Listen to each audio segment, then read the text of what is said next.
interaction on all levels is vital to the way you develop. And, you know, if you get somebody who's only focusing on their spiritual development, but not their social skills and, you know, all that type of thing, and they won't evolve. Yeah. Because it's what I've said previously. Everything has an impact on everything. Yeah. So you don't just develop by doing lots of meditations. You develop by having a nice glass of Chablis with a friend in a cafe, or, you know, eating a platter, and so it's about living. It's about living as God on this planet, doing all those things. And then obviously there are times when very often I have the feeling I have to be alone. It's vital for me to be alone too. And, before I meet somebody who is not on my vibration, or I go to parties where people invite me and I don't feel I want to go, I so often have the feeling that I need to be alone, right? Yeah, but that's because you're a better observer of life as a vibration. And you realize also you don't want the impactfulness of other people's energies and frequencies. Mm-hmm. It's just too much. And so you prefer the silences, you prefer your own frequencies or nature, or whatever the case is. But then you get into a very selective process of what the experiences are going to be, who is in your life, and someone just said something here where it's about learning how to be alone, but with somebody, where you can be in each other's silences, but there's a great deal of power. Oh yeah. And I just got a picture suddenly of you in your sitting room, and you're in a chair, you're reading, and someone else is in a chair reading, and everyone is just doing their thing. And occasionally you just look up and people smile at each other and then just carry on reading. Mm-hmm. And nothing needs to be said. There's no necessity to fill the room up with a lot of conversation and such, and more of desire actually more of those relationships, because I do feel lonely at times, right? Yeah, totally. And being God on earth is like that. When you grow away from people and grow up and don't have the same needs that most humans have, so suddenly you find yourself in this position where it's like, well, this is it, and what do I do with who I am? Because there's so much meditation you want to do, or spend time with yourself and all that sort of stuff. And, sometimes it's just that interaction of someone, Yeah. But again, you also value when, I'm so glad I'm home alone. Yes.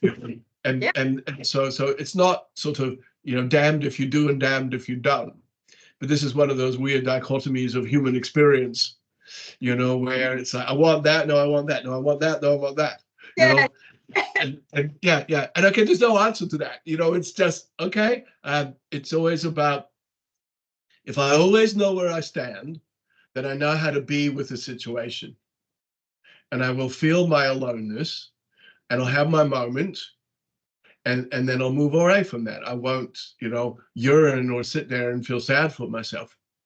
It's just a matter of, this is this experience that I'm having. I'm God doing it this way at this particular point. And again, I'm thinking about, now I'm getting a picture of you in a past life, and I think of you as, where are we? You're not Egyptian, but it's where it's Sumerian. You're Sumerian. Interesting. Okay, so you're a Sumerian woman, and but you are. I can see you in a ritualistic type of environment, and it's like they're casting you out of the compound, and you have to go for 30 days, and you have to go to a place, and you have to completely be self-sufficient, and you have to have nobody around you, and really just align and attune to yourself, but also the way life will speak to you. So you have to read the signals about life, and then, if you, sorry, Blair's nose is going to sneeze, so I'm just getting rid of it. Right, it's gone now. And and then you would you would come back. You didn't do that. So it's just a vibration. And then I see you coming back after your 30 days, and what I see is just transformation.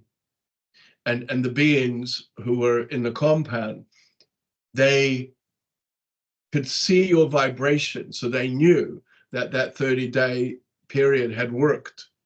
If it hadn't, they would have sent you back. You said, no, your vibration isn't appropriate now.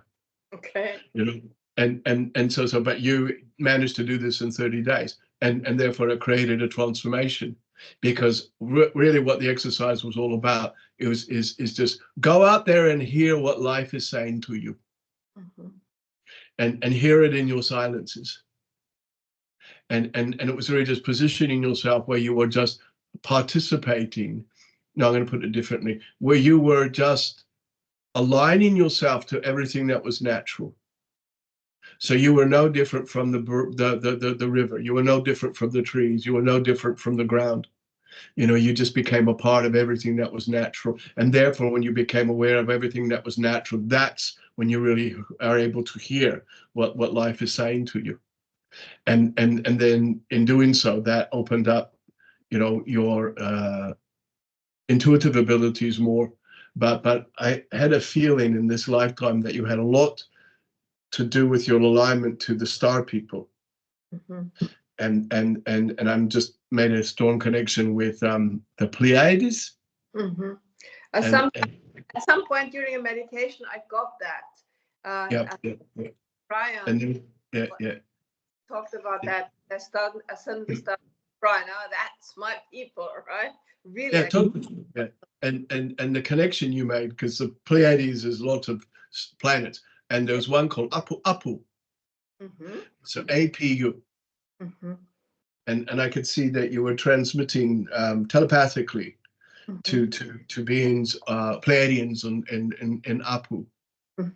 And then I see it coming out of you like this. So you had a particular ability to bring energy through, information through.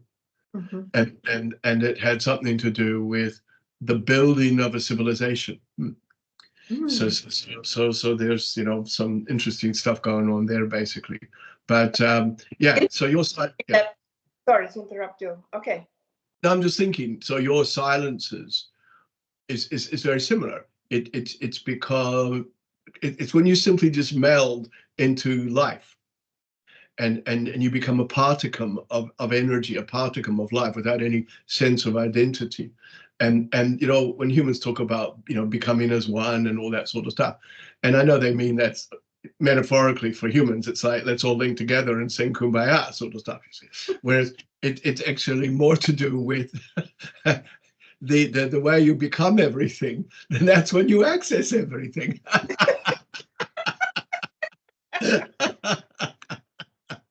Human nature is very interesting to observe. And so, you know, they create all these things and think, oh, sitting together. you know, but the concept of oneness is really very, very interesting, and it's often so intensively described in the spiritual things. But it's very difficult. It's very difficult to get the concept of it as a human, right? What does it mean to be one with it? Okay, so get the concept of it as a soul. You know, and there are some things that your human nature will never get the concept of, because it doesn't need to. So when you start, put it differently, when you have awareness and you know that it's your soul that's doing everything, then that's where everything is understood through your soul. And then if it's appropriate or applicable, the soul will direct the human nature with that experience or with that knowledge as such. But I think human nature, it seeks too much for knowledge physiologically, where you'll never get it, because the human brain isn't going to be able to conceive some of that. And this is to do with also the chemistry in your physiology, and the way that chemistry opens up certain areas of your chakra system and allows you to be receptive. And yet your physiology will only take you so far. So when your physical can't, well, then that's when the soul kicks in. And that's where, as you develop more and more with light, you start functioning more from the higher part of you, directing the human part of you. But then, there's always times where I would say, just leave your human nature alone, and just be the God that you are, And if you've set things up appropriately, it will be fine. But human nature is going, oh no, poke at, oh, what's it doing now? And I've got to teach it that and let it learn that and go through this, etc., etc. As a human nature, it is created and has all the information that is necessary. And so, awareness happens to the soul, not to your body. They're always seeking for more, right? Yeah. They are desiring, otherwise they wouldn't do it all the time, right? Yeah, but it's their soul that's seeking that. So as the soul expands, it remembers it's unlimited. So therefore, it gives the human experience the impression that I want more. But when it comes to the I is the soul, not your human life. Remember, that's just the vehicle. And therefore, when you really live, think, feel from that high state of consciousness all the time, then you're able to direct your human experience in a greater way. And that's when people never get sick and age and all that sort of stuff, because all the power is always coming from your soul. So that's where, you think your human nature is learning something, but it's not. Your soul is remembering everything. And as the soul remembers, because it just opens up the files that are in your soul already. And then that energy goes to your human nature. It's directed to your human nature so that you could have your expression. But it all comes from the soul. So desire, all that sort of stuff comes through the soul. And okay, you've got your physiological expressions and emotions and stuff like that, so you can function. But when you go into spirit or that state of consciousness, when you invariably leave your body, then you're still you, and you're all intact. Whereas whilst you're in your bodies, you have the feeling that you're not.